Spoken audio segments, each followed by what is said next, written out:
Need to set up a meeting scheduling page in Hubspot?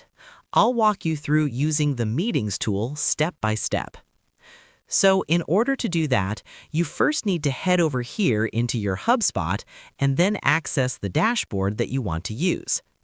Next, you need to access the meeting tools. You can go over by going to the Sales and then clicking on this Meetings. Once you have done that, they should be able to open the Meetings tool right there. Now in here, you can create the scheduling page or you can edit the one that you already have. So if you want to, you can click onto this Create Scheduling Page for a new one, and you can either choose one-on-one, group, or round robin.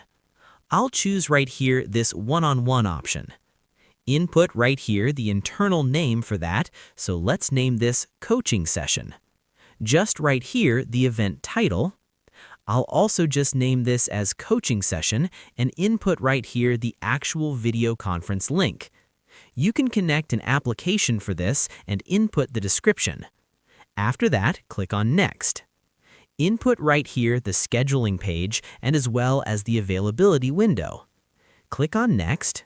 You can also enable confirmation email and pre-meeting reminder and click on the Create Scheduling page once you're done with this. We have now a schedule page that we have ready for ourselves. People can now use our link and then book an actual meeting with us. So that's all there is today, and I hope this video helped you.